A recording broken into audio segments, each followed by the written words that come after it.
So for me, am I seeing myself the way God sees me? Do I see myself the way the universe that created me perfect, whole, and complete sees me? Or am I seeing through Amilynne's eyes, the physical eyes that see that, well, my legs don't work, my arms don't work, I've got a pimple on my cheek, or, I've got a streak of gray hair. Like all of the physical descriptors are changeable. Awekenge, this is Mental Mythos, hosted by Asekho.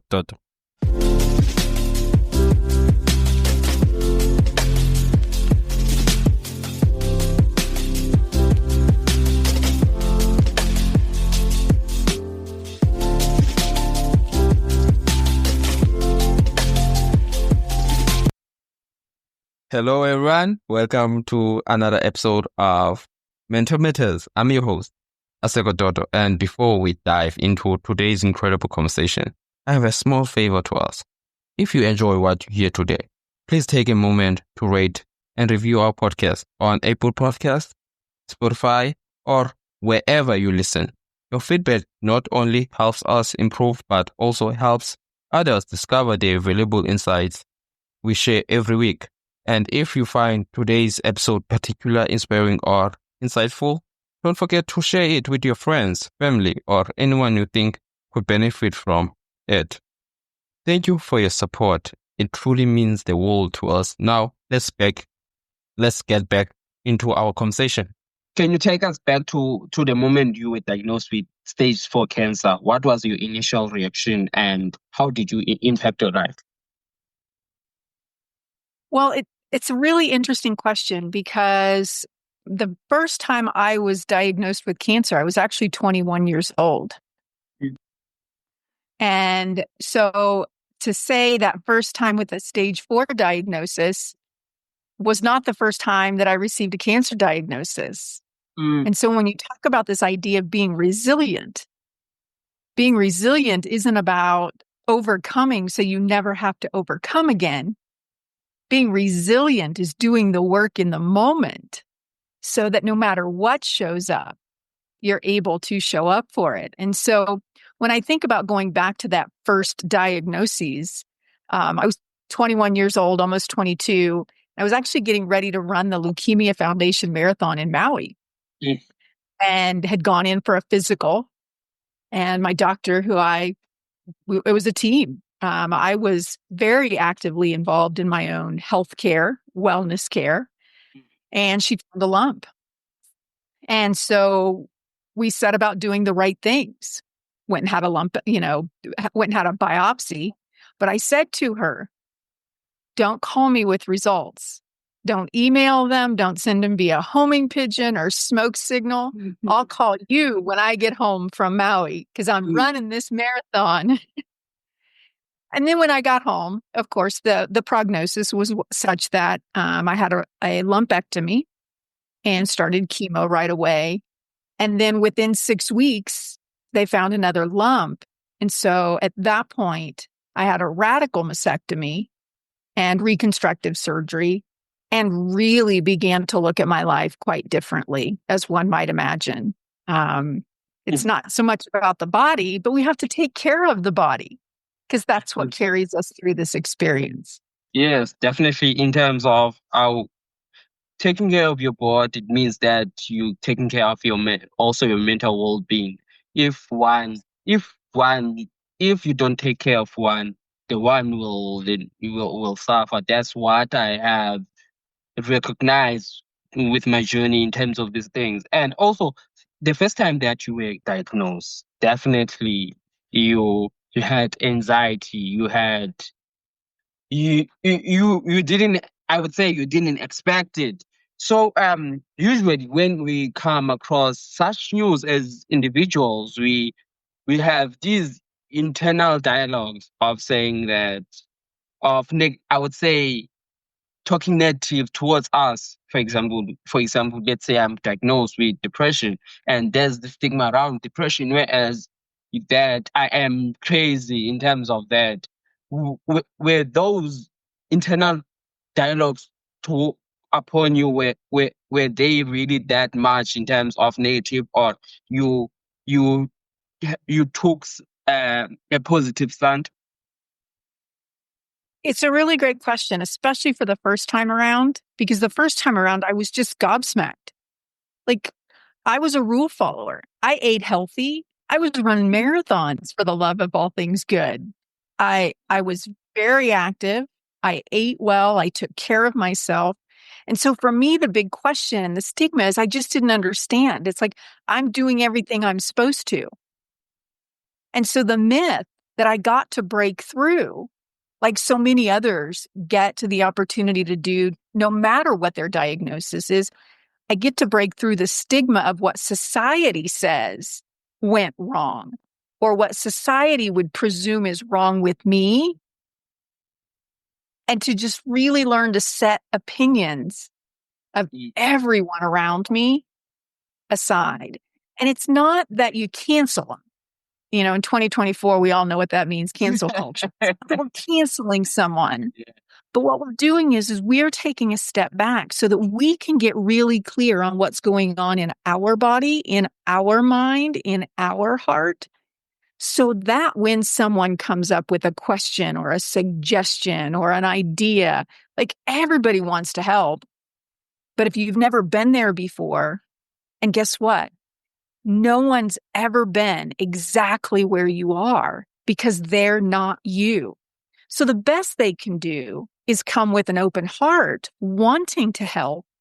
But as we all know, whether it's mental, physical, spiritual, or emotional, just because someone shows up to help doesn't mean they're there to do it in the right way that we can receive or that is helpful to us.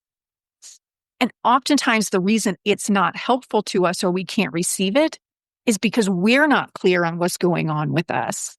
And we're so wrapped up in the opinions of those around us that what they say takes precedence over what I feel.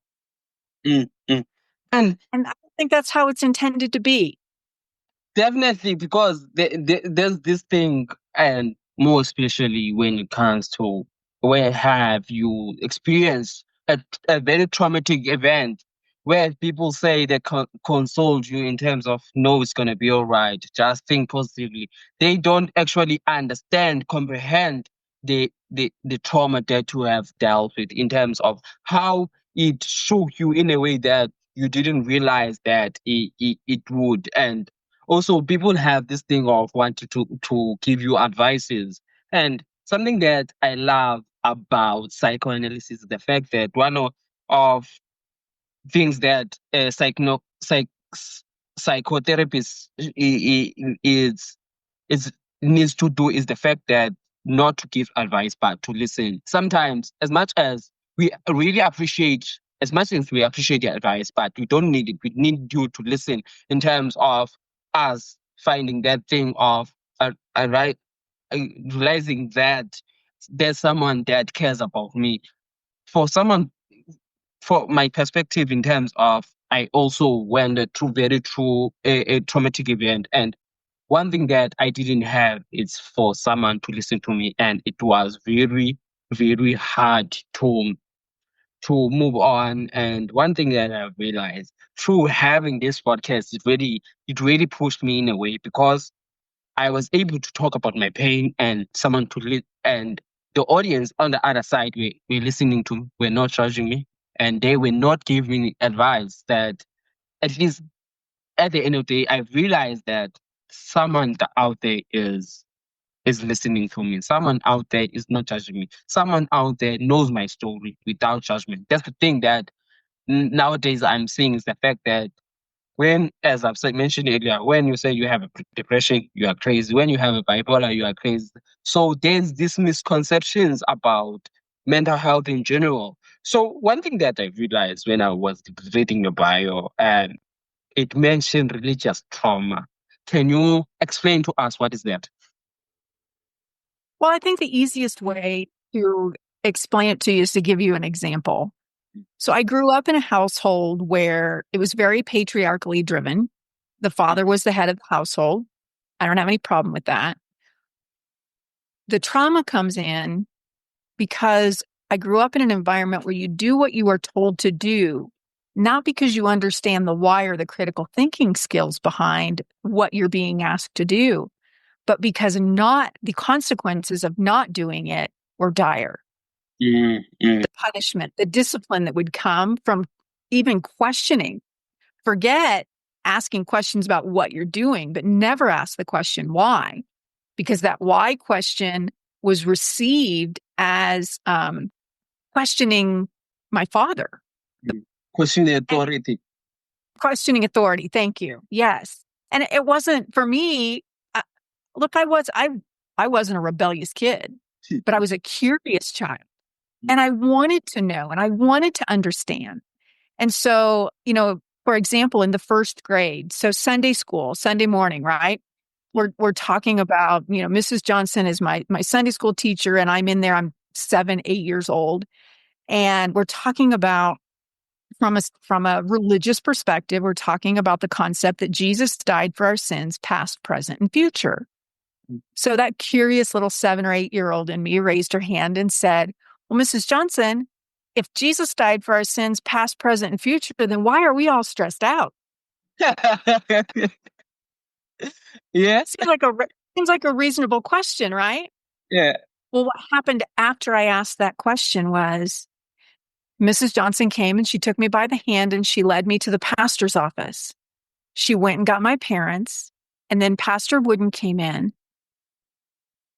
Mrs. Johnson explained what had transpired, that I had asked this question. My father looked at Pastor Wooden, tapped me on the shoulder, stood up, apologized, and said, you have my word, she will never question again. So at 7 or 8 years old, I learned not to question, because the consequences when I got home for questioning someone in a position of authority, my Sunday school teacher, the consequences are not something I wanted to revisit again, ever. And so I learned not to ask the important questions. And so from a mental health perspective, you constantly feel put upon. You constantly feel there's a fear that you're going to do it wrong, because you're not allowed to ask qualifying questions or curious questions or critical thinking skills questions. And of course, I didn't know what all of those were when I was 7 or 8 years old. But as I grew up, still not being able to question quote unquote authority, but to do as I was told because I was told this, it morphed into a place where I never trusted myself.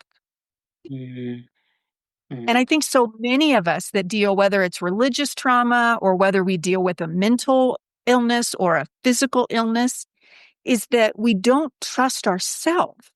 So we farm it out to all of these people around us that are supposed to know, but why would they know? They're not me, especially from a mental health perspective. Yes, whether it's a talk therapist or a psychologist or just a friend, as you said a few moments ago, we shouldn't be looking to them to fix us. But that person can be the person that shifts things so foundationally for us, simply because they allow us the space to feel heard, to feel seen, and to be seen and heard without judgment, without the need to fix me.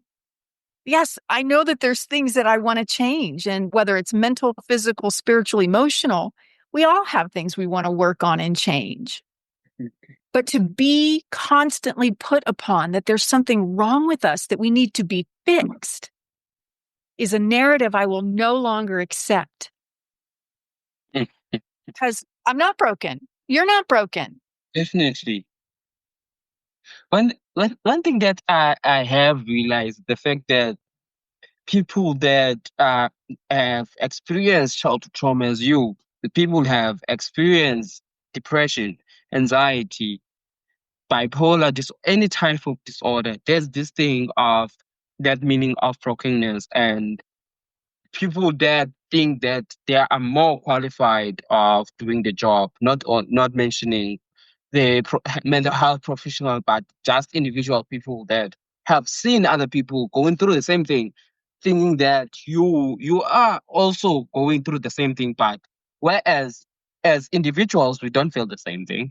And one thing that I had I think 3 or 4 hours ago I had a guest, whereas we spoke about trauma, and I love the fact that she said that we don't we respond different respond differently to trauma as individuals, because clearly we respond differently. The reason why I put an emphasis on that is the fact that, for example, our coping mechanisms are very different. It's funny how th- I had 3 interviews. This is the third interview today, and I love the fact that all this interview were talking about trauma and the coping mechanism that were there, because the other guy, it was he, in terms of trauma, his coping mechanism was drinking and eating food, and that caused another mental health in terms of issues. And one thing that I've realized is the fact that we all, when we experience trauma, I think there's a strong link between childhood trauma and addiction. And in terms of in your own perspective, as someone who has experienced trauma, how did you find coping mechanism? We accept the fact that you stop listening, you stop questioning authority. Well, as a child, I stopped questioning authority, which was a nightmare after I graduated high school and had to go live on my own in college because I didn't have critical thinking skills.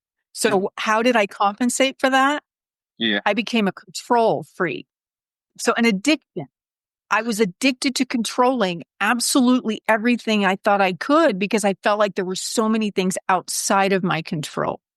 So what I could control, I laugh now that I'm a recovering AAA personality, not just a recovering type A personality. I'm all 3As, man. I was I was such a control freak, to the detriment not only of my relationships, work, personal, otherwise, but also to myself, because I was seen as something by those around me that I wasn't. So for me, my addiction in that space became control, and not always in a graceful way. Matter of fact, most times not in a graceful way, because control, if we think we can control something, it puts us back as the navigator in our own experience. It's just like if we are, whether it's depression or bipolar, or maybe it's, for me, quadriplegia, to be a doer and wake up from a stroke now as a quadriplegic. I mean, you want to talk about needing to set aside the idea of control. I literally have to rely on someone around me for 95 to 98% of my movement, my activity. I can't control when they do it, necessarily how they do it, how expeditiously they do it, how gently they do it. I get to learn to accept people where they're at. But in order to do that, and here's the kicker, in order to accept other people where they're at, we have to learn to accept ourselves and to honor and cherish ourselves exactly where we are at. Because if we can't do it, how can we expect someone else to? Definitely. It goes back to that thing of, if I don't love myself, how can I love someone else? I think it goes back to that. And going back to, as you said, that you were a very controlling person, and you're recovering from that. And just to go back to Jordan Peterson's teachings, in terms of, I feel like he's one of the best psychologists or influential people that are out there, where he said, at first you are a fool when you start something new. And going back in terms of recovery, how did you feel in terms of the discomfort of trying to get into recovery, of just throwing away your old habits and trying some new ones, because it's something that I just love to use this word. How did you adapt to unfamiliar pain? It's a really great question. I'm going to fast forward in my story to 2007, because in 2007, I had a cancer diagnosis and I got my very first expiration date. Mm. Doctor calls me into his office. Really sorry, Amilynne, amongst other things. And of course, I'm paraphrasing here. Yeah. You need to go home and make sure you've got your business in order. Mm. I don't think you'll make it 6 weeks. Oh. So I did what most human beings would do. I went home and I bawled like a baby for 3 days. Like, again, I'm a rule follower. I do what I'm supposed to. I'm always, overachiever was an understatement for me. And if I wasn't overachieving, then I was, for me, if it wasn't an A, it was an F. And so this idea that I had been such a rule follower and I had taken such good care of myself to now be told I have 6 weeks. Yeah. So that third day I woke up and I realized that what he had shared with me was his best opinion about what was going on in my life. Mm. And so I began to question absolutely everything I believe. And I began to realize that so many of my belief patterns were based on people around me, my parents, my teachers, my professors, my coworkers, my boss, my spouses, my siblings, the stranger on the subway. Like everybody else's opinion and belief took precedence over my own. And so when I then began to ask the question, well, what do I believe? I had no blooming idea. I could tell you what everybody around me professed to believe, but I had no idea what I believed. And if I didn't know what I believed, how could I understand who I am?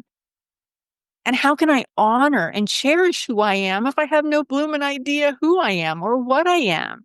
And so this questioning became instrumental in plot shift, in that plot twist, in shifting that mindset from being a victim of cancer Mm.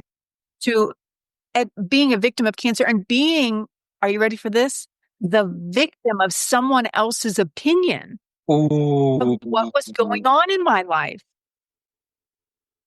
I began to understand what I am. Mm. Notice I didn't say who, but what. And I really had to spend a lot of time and ask a lot of questions. But at the end of that, for me, the answer of why I could never figure out who I am is because I was asking the wrong question. So I started asking what I am. Well, I'm an expression of the universe. Wait a second. I don't care what spiritual texts you read, every one of them starts with a perfect, whole, and complete creation. Mm. And that includes humans. That includes our very essence. So if I started out as a perfect, whole, and complete human being, well, how about, again, that was his best understanding of what was going on in my life. So I went cold turkey off meds. And what I'm about to say, I do not recommend for anyone else. What is right for you. And for me, I needed clarity. So I went off all of my meds. I needed to feel again. I needed to think with clarity again. And so often the chemicals within a prescription or drugs that are meant to help us, they cloud other aspects of our life. Mm. So I'm not a proponent of just going cold turkey off meds without support. I had a registered nurse who came and stayed with me for 2 weeks. You have to take care of yourself while you're preparing yourself to be cared for. So I went cold turkey off all the meds. I went to whole food eating. I did a complete cleanse of my life, including those beliefs. I started questioning everything. And in that space, I began to find me so that I could understand the childhood traumas and I could hold that little girl and apologize and tell her that it really is going to be okay. I have no idea what it's going to look like, but look, I'm here now.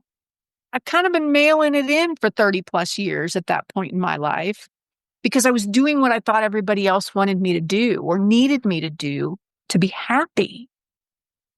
So now I'm beginning to figure out what I am. And look, if my very essence goes back to the originality of perfect, whole, and complete, well, how do I get back to that, right? Mm. Especially if you're talking for physical illness is one thing. Mental well-being is an entirely different thing because it's hidden. Mm. People can't see that. So look, I'm a quadriplegic. People know there's something physically different about me. Definitely. If you live with depression or bipolar or schizophrenia or ADHD or pick an ailment. If you live with a mental wellness challenge, it's invisible. And so guess what happens? We begin to feel invisible because we don't know how to talk about it. We don't know how to ask questions to get the support we need. And people around us don't know how to ask questions of us. So in figuring out what my belief patterns were, in figuring out what I am, another idea that came into this is, are you familiar with the Japanese artwork called Kintsugi? Unfortunately, no. Okay, so I'll spell it for you just so you and your listeners. It's Kintsugi.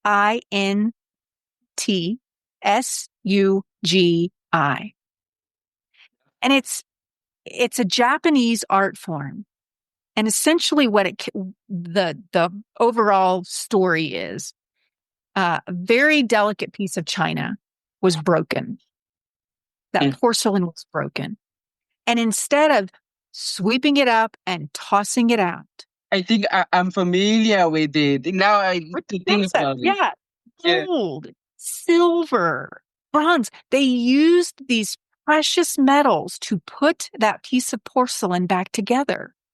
And now that piece of china is considered so much more valuable because the time, the energy, the effort to pull it back together, to bind its wounds with precious metals.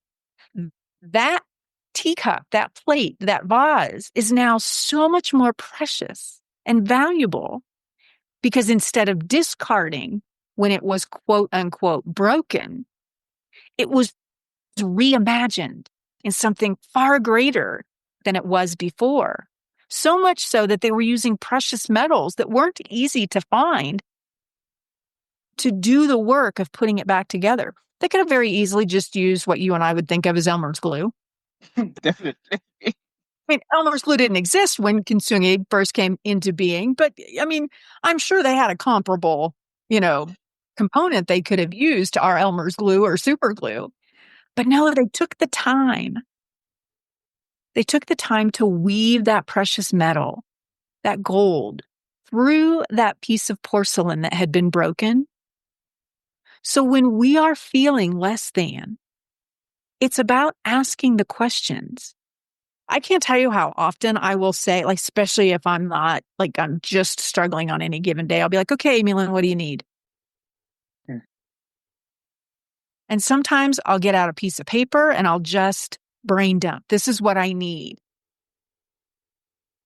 But then what I've done, okay, I've done the brain dump. Now what do I do with this, right? Because now what I've got is I've got a full page full of needs.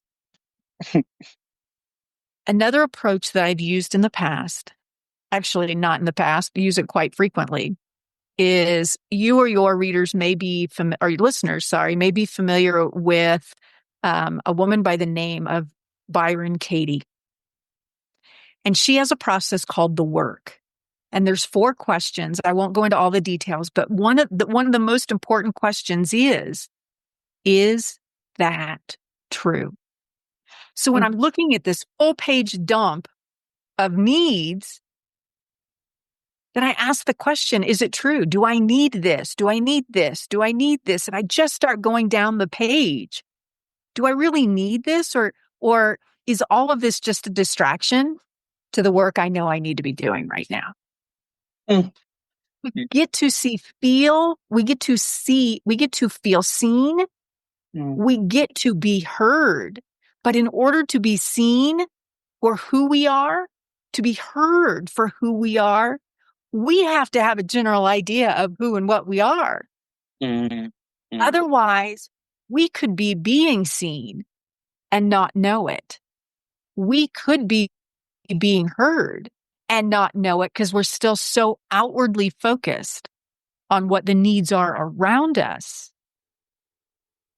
that it doesn't compute that we are actually being seen and heard. And when we don't know who we are or what we are, well, it makes it really hard to ask for what we need. Definitely, and you really touched on so many things that are very crucial to today's conversation.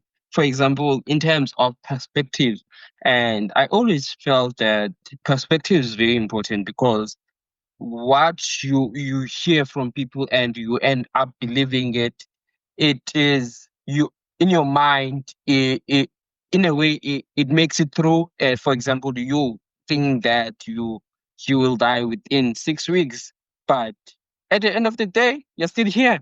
So I feel in all these things about perspective, and I love the fact that you said that you write things down and ask yourself that, is this true? That's an amazing question, because so one thing that I've realized is the fact that we have redefined what we need, what is the need, and we actually, in a way, we have shifted. We have made wants into needs, needs into wants, whereas we are lost within ourselves. I just, in terms of another thing that I really in terms of really that I keep on pushing is us accepting ourselves, in terms of that thing goes with self-discovery, self-love, self-care, being able to say to talk with yourself in affirmations, not negative affirmation, positive affirmations, because at the end of the day, if you don't say those affirmation within yourself, if you don't compliment yourself within yourself to have, as I mentioned earlier about the internal dialogue, if you don't do those things, have that genuine conversation with yourself and saying that I'm worth it and I'll go past this and I won't believe what people say about me. That's where you realize that you have reached the pinnacle of self-love.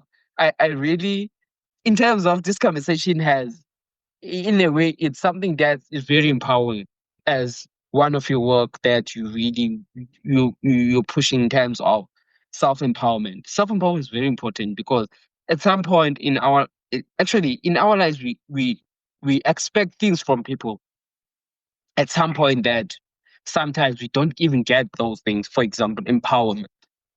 For example, people I expect that people, like, not to talk shots and stuff to people, but in a way, are expecting to people that are advocate for mental health to say no, go out there, you can do it in terms of those things. What if you can't do that yourself? If you wait for people to do that for yourself, you will never move. That's what I believe in, that you will never. They can't do it for us. They can't. Much as so many people who genuinely care about us and love us, they would love to take that burden off our shoulders, whether it's mental, physical, spiritual, emotional. I have people I would love to take that off of their shoulders for them, but Mm, we can't. We mm, simply can't. And so when we are able to get really honest about who and what we are, and remember, this idea of self-care, mm, I want to encourage you to take it one step further. And so for me, in my background, one of the things from a metaphysical perspective that is really helpful is for me to recognize the difference between the metaphysical and the physical. And the metaphysical is the spiritual. And the metaphysical is not religion, but it's spirituality. And spirituality is our connectedness with source. And I don't care what you call source. Source can be God, it can be Allah, it can be the dandelion growing out front. But source is what we come from. We can remember that we were created perfect, whole, and complete by source, universe, creator, God. Then what that allows us to do is to recognize that we might not be our best self today, but I still have the opportunity to return to that space of perfect, whole, and complete. Because the only place that I have left the space of perfect, whole, and complete is in my thought. And my thought doesn't change reality. It changes the perception of reality. When we go back and we talk about this thing like self-care, so many people are like, oh my gosh, left wing, woke. Like, no. Self-care is twofold. From a metaphysical perspective, that self has a capital S. Self-care means, am I in alignment with my true essence, my absolute best understanding belief of who and what I am?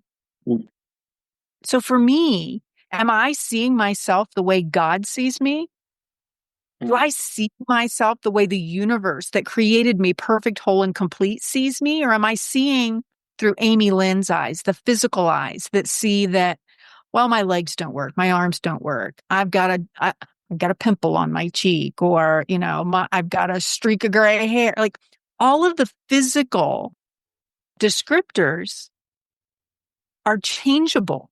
But what is never changeable about us is the true essence of who and what we are. And again, I say this, we were created, and this is universal across so many spiritual teachings. As human beings, we were created perfect, whole, and complete. And we make mistakes. And we make choices that we wish we had made differently. And that doesn't make something wrong with us. It makes us human. Free audio post-production by alphonic.com.